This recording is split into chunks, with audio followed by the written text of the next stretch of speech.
Jason Coleman, the213.net, here at day 2 of the 2007 Comic-Con here in sunny San Diego, California. And as you can tell from the massive exhibit hall in the window directly behind me, today is going to be a busy day. On the celebrity side, we have an interview with Ray Harryhausen, as this year marks the half-century milestone of 20 Million Miles to Earth, one of the earliest stop-motion animation films done by the iconic animation genius. Also, Daniel Merrick, one of the minds behind the Blair Witch Project, will be talking about his new horror film, The Believers. We also have various interviews with folks from the new Joel Silver-produced film, Return to the House on Haunted Hill. So we'll be right back with much more cool stuff from San Diego Comic-Con. Don't go away. That this is the half-century milestone of 80 million miles to Earth. I was just sort of curious, where did the idea of the monster, Ymir, where did it come from? Well, basically, I designed it along with a film called The Elementals. I wanted to shoot that in France, but it fell through and it was never made. We made 2 scripts on it, but that was all. So I wanted a trip to Rome, and I had this idea. I wrote a brief outline of the story, 20 Million Miles, which later was called 20 Million Miles to Earth. And the rocket ship crashed in Chicago in Lake Michigan. So I thought, well, I'll get a trip to Rome looking for location. So I switched it to Italy and off the coast of Sicily. And I got my trip and picked out all the locations. And we shot the film in a little village called Spirlonga, and then the rest of it all in Italy, and we finished the film in the studio. Other features are on the DVD that fans can look forward to. Oh, we have a lot of extras on it as well.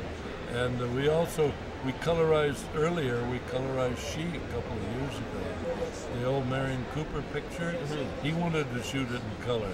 I wouldn't colorize anything like Citizen Kane, or certain pictures were meant to be in black and white.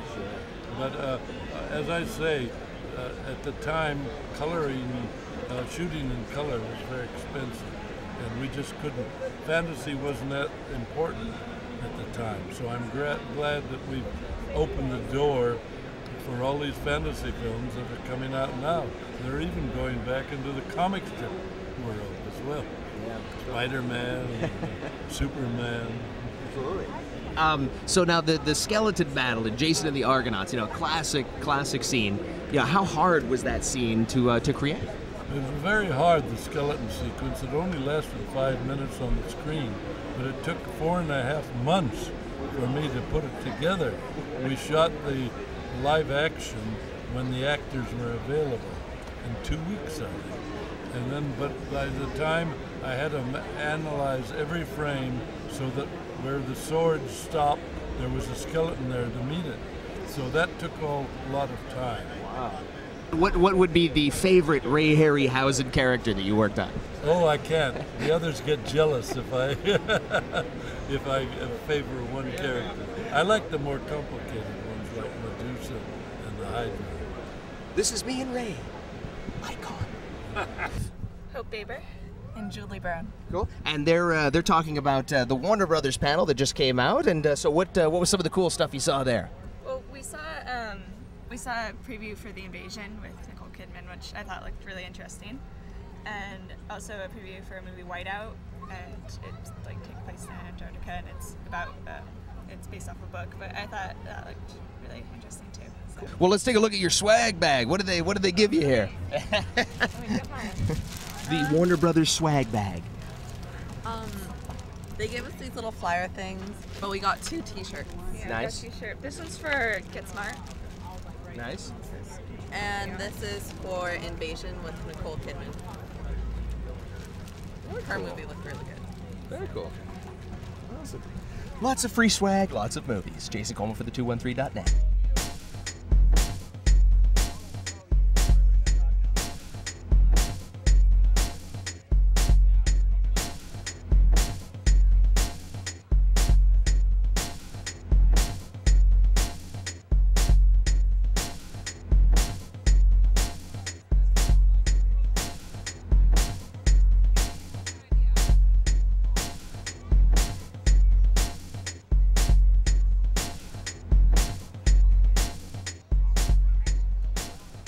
What inspired you to write and make The Believers?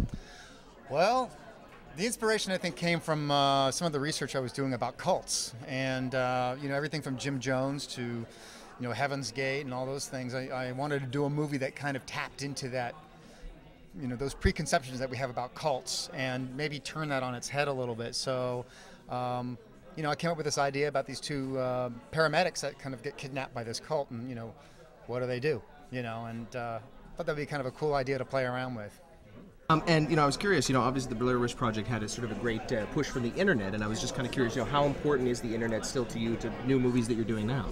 It's part of the movie, as far as I'm concerned. I mean, it's every bit as important as not only for the marketing component of the film, but I think also through production and prep. You know, my last film we helped cast even through the internet.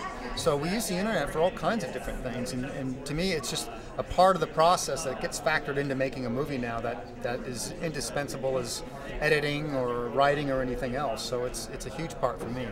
I mean, did you have in your wildest dreams, did you have any idea that Blair Witch was going to be as huge as it was? Oh yeah, that's what our whole plan was. It's like, let's make one movie, let's take over the world, and we're done. That's it. So yeah, you know, we thought we had a cool idea, and you know, it's one of those things that you pitch to your friends, and they, oh, that's cool, you should make that movie, da da da, and you know, you cobble your money together, and you go out and make this goofy little film, and all of a sudden it started taking on a life of its own. And then once it got picked up at Sundance, it just kind of went berserk from there, and we were just along for the ride. We were just trying to hang on, and we were as surprised as anybody else by that time. So yeah, we were pretty blown away by it, and but you know, we adjusted over time. We finally adjusted, but it was a good problem to have.